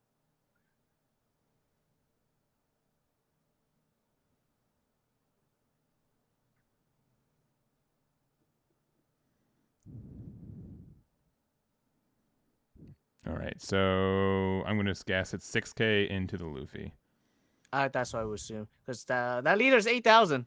All right, so we get it. Let's it go. He only needs one attack. He only needs one attack to go through. Okay. All right. That's why I found it interesting. It's okay. We got some new tech though. We got the 8-drop kid. This could actually be really huge. The only issue with it is that you have to decide if you want the blocker up or do you want the blocker to put it there. And using the effect to assumedly, play killer on top of the Momo. All right, this is actually that right there I disagreed on a lot. Really? Yes, because that Whitebeard just says that just kills off the killer instantly. Yeah, and interesting. I'm not getting rid of the ISO because I feel like Momo would get you more value through it, but it's hard to say. Yes, Momo will also get you more value than the ISO. So ISO should have, if you're gonna do that, I would say ISO should have been the one to go. Oh, and then Ace, that's a minus 3,000 onto the kid, which does help you get around it. But also, okay, so this here you're gonna get rid of the killer. So 12 at kid, 12 over 5 pops the killer. I mean, you could block with the 7-drop, but I don't think it's gonna do anything. It's gonna be another 7 and 7 at it afterwards. Yeah, I think this is the wrap. Oh, 7, 7, 7, 3 sevens. This might be game. Yeah, I think this is game. All right. I mean, this is the same as attacking cheerleader. So okay. Yeah. We get out of it. Yep. Another 7. Okay, if you have it though, if you have two 2Ks in hand, you're actually in a really good spot. But you are not there. So He choose 6K. only He's 6K. Okay. yep. Oh my Oh my gosh. god! No, This that is awful. that is exactly why we say when you play against Kiamon, expect half the hand to have no counter. That is upsettingly bad. You have 7 cards in hand and you can't counter with any of them. Mm-hmm. That's what just. I mean, like we're gonna have to assume they drew a top deck and cards in life most of that, but man, oh man. Yeah, if they go first, their chance of winning is definitely much more diminished. Yeah. So I think like it's and like the smoker going second just opens the door for this matchup to be potentially winnable, right? It doesn't. I don't think in any way it guarantees it. I think it just is a nice feather in its hat, right? Yeah, I agree. Like just being able to go second makes it so you're able to play cards on curve. You're not able to play on curve, you're falling behind. Yeah. Oh, and they're first. Oh, that is pretty rough. All right. I don't want to be the commentator's curse here, but I think that puts it quite ahead into Newgate's side. And playing the Sanji for 2, so you could potentially use the effect to, I guess, draw more if you really want to get down to your life total. But there he is. Yeah. He's definitely gonna be very aggressive this game if you see a Sanji that early. Yeah. And going to be aggressive right back. Just say, here's an 8K. Can you get out of it? And the answer is no. Gladly take it. Yeah. I don't know if gladly. Gladly was not what I read from those hand movements. I think he simply took it. No, I will gladly take it then. Sure.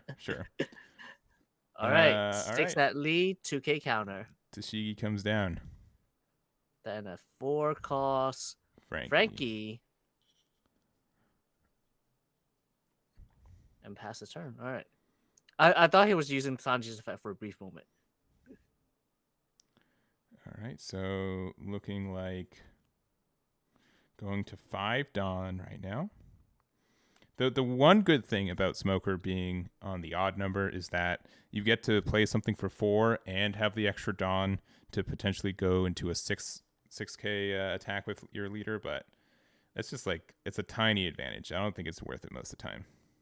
Yeah. Yeah, and that's something really interesting in this game. That another 8K, another 8. Compared to like games like Dragon Ball Super, where I think there's a lot of decks that you want to go first every time in Dragon Ball Super. One Piece, you can go either way. Digimon, I think it's flex between the meta and what deck you're playing. Right now, I think it's generically better to go second most of the time, but some people still want to go first.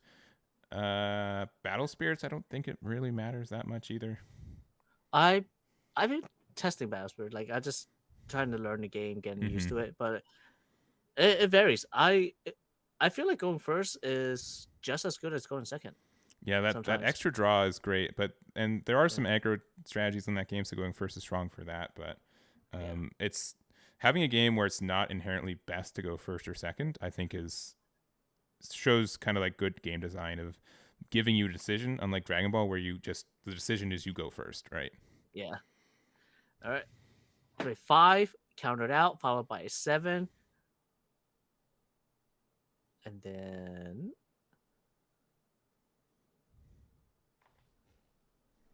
another 7.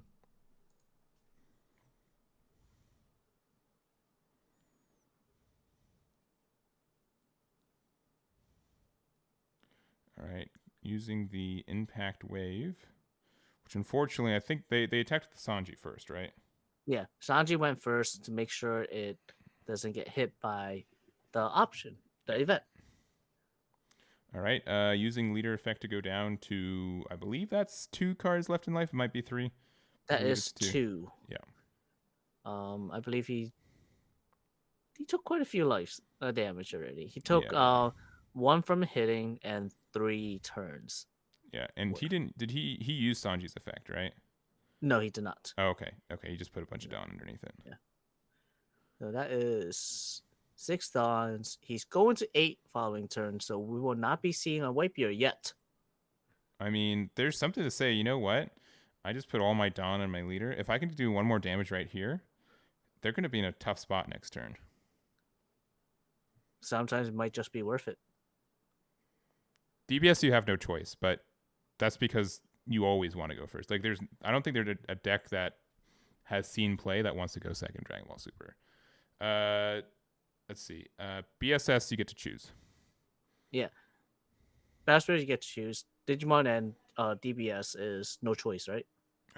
I can't remember Digimon. And the Digimon is no choice. Digimon no choice. Okay, yeah. Okay. That's right. I don't remember if that was always the case. I have some faint memory that you couldn't. For me, whenever I play, was always. Yeah. Yeah, BSS is really weird. You draw 4 cards, and then after that you decide whoever wins the dice roll decides who goes first. And then whoever goes first mulligans first. If they don't mulligan, they draw an extra card. And then second player decides that they want to keep their hand, and again they get to draw an extra card if they kept their hand. Yeah, that's the weird part about it. I have not used that ruling because it's so different. Yeah, it has a lot of creative choices for that game.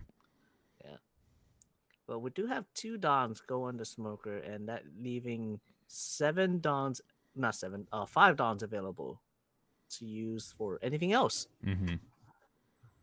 Yeah, 7 isn't exactly a good number going at leader. Going at Sanji's would be pretty good, actually. Yeah, I think that's it was going at Sanji. Yeah, I do agree though. Like, just to wrap it up, I do like that One Piece you do get to choose, and I think that just kind of goes into a design where, like, if a lot of people were playing decks that like to go second, for example, like Smoker and Newgate, then you can decide, you know what, if I play a deck that wants to go first, and there's a lot of going second players, I get to go first over 50% of the time, right? Because every time I win the dice roll, I'll do it, and every time I lose the dice roll against the one of these decks, I get to go first also. Yes, and it looks like Smoker player did a -1 cost on the Frankie, so he can Kobe it. Yeah, so you did get a board clear, which is nice with the Kobe. Kind of stinks that you had to get rid of a blocker out of hand, but yeah.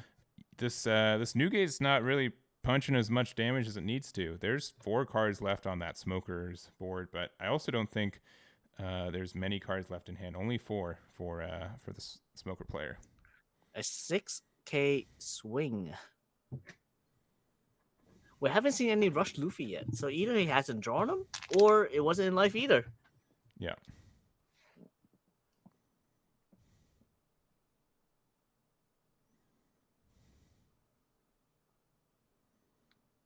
Yeah, and I mean, since this Kobe's the first card you've played all game, right? The first character. It is. I had to think about it for a moment. It is the very first character you played all game. Everything else has been pitched to counter. Yeah, and there are a lot of cards in Newgate's hand. They're gonna have to take another life here from their leader effect, and 6. That Shockwave to stop a 6K swing to get you up to 9 kind of stinks, but let's see. Double 4 cost. Oh, that's a blocker Marco. Interesting. We rarely see the Marcos in the Straw Hats build, so this definitely looks like more of a hybrid of them now. Yeah. A little sneak peek. I do play Marco in my build. I play the 2K counter that can turn to rush. Like, why would you not want to play that if you need like one more attack at times, right? I like the Marco specifically for the mirror match. Mm-hmm. From this idea was actually taken from Jackson. Gotta give credit where credit is due. Yeah, and like they have max of 2 attacks this turn. I mean, they could get rid of the Marco, but then they can they can bring it back, so it's not too terrifying. For sure. Let's see. How much will he commit onto the smoker? That is 8K swing. An 8K attack.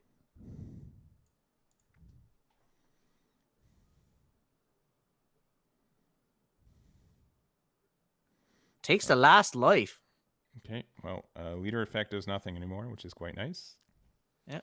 So that means we should not be expecting any Whitebeard being played this game out, probably.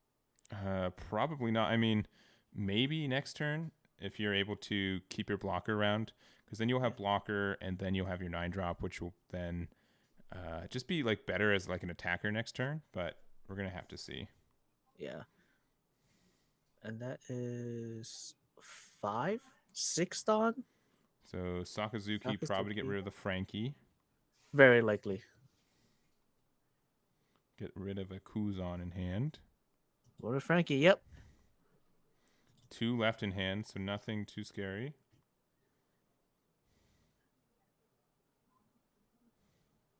So you can tell Smoker is saying, all right, I'm going to counter out early, make sure I'm healthy for the late game, and chip your damage in as much as possible during that time. All right, so attacks into life going down to 3 for 8. 7. Or 7, yeah. Playing an ace going at life again. Giving my -3 to both things, so not too silly there. That is another 7K. And he takes it. Okay, yeah, with 2 cards in hand, generally not a lot of defense in there.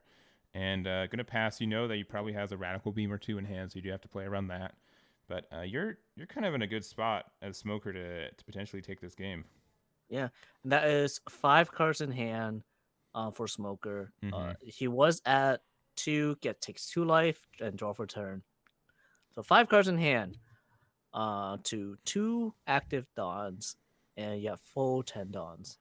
Yeah, so if they play really aggressive here, like there's 2 ways to really think about it. One, this Marco is gonna obviously block an attack, and it's gonna be really hard to get rid of, right? Yeah, the Marco would never leave. Yeah. We should expect that Marco reviving itself multiple times. Yeah, and so now you're just in a spot where, if they don't play defensively, then you can just potentially do enough damage just on this next turn as it is. Mm-hmm.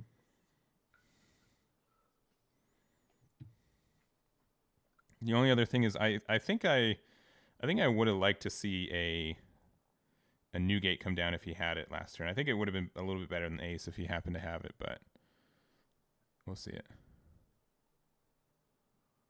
Marco and Strawberry does not much to toss. However, you have Vista, you have Ace, you have Whitebeard yourself. That's each of them you play multiples of. Yeah, and of course himself. Yeah. So I will say it's not as free or guaranteed in this matchup compared to in this deck compared to the regular package, but there definitely are ways for you to use the Marco to get there. So 7, pitches a Usopp, another 7. I assume he's going at face. Yeah, and I'm gonna another Usopp. That's a lot of 2Ks. I'm assuming there are more 2Ks in his hand at that point. Yeah. All right, for 4, maybe a Kuzan or a Borsalino. I assume Borsalino. Kuzan. So it refreshes itself. And another 4, probably for Borsalino. Yes, okay, you are correct. So that is 4 cards left in hand.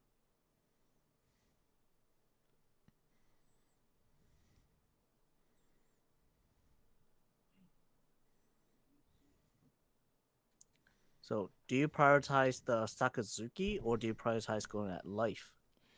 That's really tough. They know the answer already, it seems, because they're doing something. Oh, they have that 1-9 split. Could be. We all know it's coming. Oh, he's going 7 at life. 2 in hand. 2 in hand.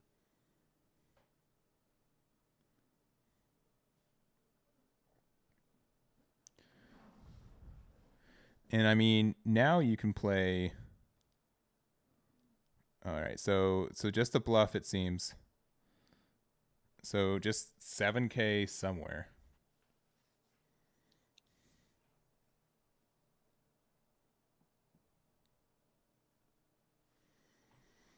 And then you could play Luffy and have a. I mean, you still have such a fat hand as Newgate. Yeah, he only used 2 cards that last turn. All right, so he's going to take the damage, go down to 1. Yeah, if you have Rush Luffy, you play it here. You give it 2 Dawn, make it an 8K, and have it attack in. So Borsalino can't attack. He does play. He does do it. Yeah. There. Yeah, put him to 0. I would put him to 0 right here. 8K. Oh, he has a 9K. Yep. I'll keep it alive. But that's 2 Dawns up again with a blocker and lots of cards in his hand. Yeah, and compared to just 1 card left in hand for Smoker here, it's going to be very tough for Smoker to do enough to get over this presumed wall of event cards and defense in the Newgate hand. Yeah, he either has to clear board completely or actually win the game this turn. Yeah, I don't see him potentially winning otherwise. It's going to be pretty tricky. So 2 cards in hand.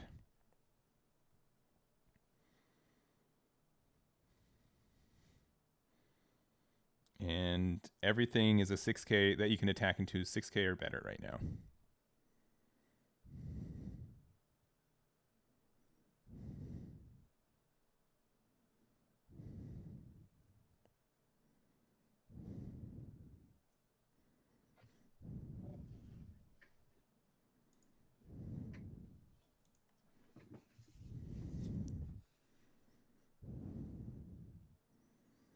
All right, weird question. Chat, did an ad just play? And or is an ad playing? Let me know, because Twitch has been a little bit weird with their ads lately, and I'm trying to figure it out. If an ad just played, let me know. If you are subbed, you don't see the ads. That's a benefit. But if you are not subbed and you just saw an ad, let me know. Yeah. Because it's... No. Cool. Nope. Okay. Next time an ad plays, let me know. Because I'm trying to do auto ads, but it's also supposed to alert me beforehand so I can snooze it, and it's not been alerting me. And I'm not sure if ads have been playing or not. Ads were playing. I saw a few. You saw a few? Like, yeah. Okay. Earlier, yeah. But like just a minute or 2 ago. I have no idea how long ago. Okay, if it was in like the last 5 minutes, let me know. Next time. But right here, we're still he's thinking hard because this is what will determine the game. Yeah, you could potentially win on this turn. You do have a lot of 6K swings, which could potentially be the downfall for it. Newgate's just rough because he helps protect tall and wide, where he's 6K, so it's a little bit harder to get a bunch of 6K swings. And if you do a couple of like 7 or 8K swings, you can get like a Radical Beam or something to get out of it too, right? Yeah. So I'm just wondering, how many cards are in Newgate's hand? It looks like 7 or 8. I'll be honest. Yeah. It's a pretty chunky hand. Definitely a lot.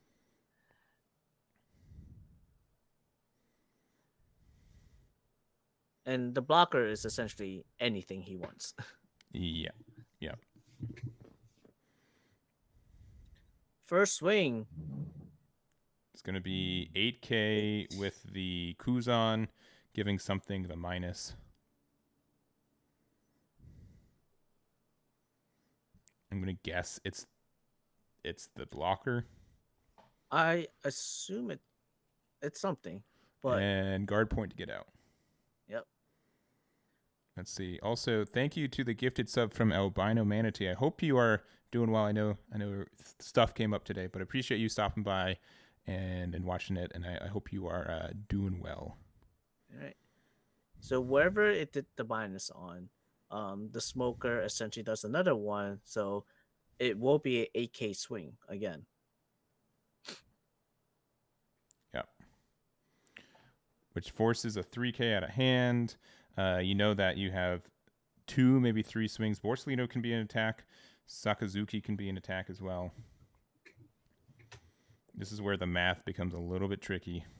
Because you want to save the blocker till the end, right? Yeah, you want to block the biggest hit possible. And this is 4K out of hand with 2 2Ks. That's another 8K. That's another 8K swing. So cards in hand, about 5. So this is going to be a radical beam to get out of it. And you can do a 6K swing and a 7K swing, which you should be pretty confident you can get out of both at this point. Yeah, it's as long as you have at least 1K counter in your hand, it is enough. Yeah, so you can do, like, for 2, you can make a 6K Kobe, which looks like to be the case. And you can, if you counter out of this, you're fine. Otherwise, you can kind of bait with the Borsellino.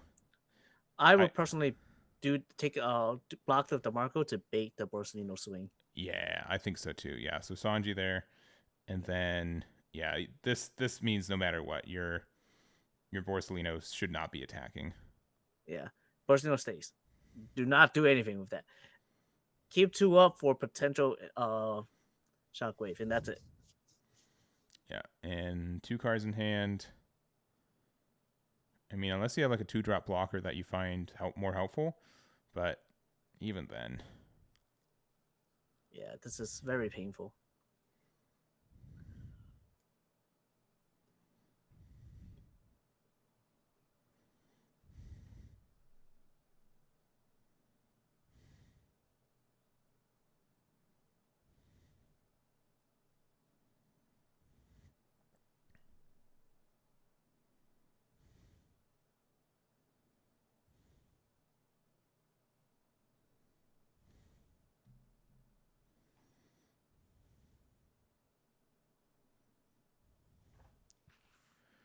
And yeah, he thought about it. Yeah. He thought about attacking it, but just to attack with it. But yeah, that there. Marco, yeah, he passes. Yeah, Mark. I don't know. I can see Marco just being really strong now that I've seen it. Like specifically this matchup, it makes a big difference, right?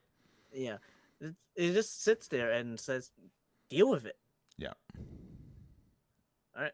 He's at this point. He can start attacking with the Marco.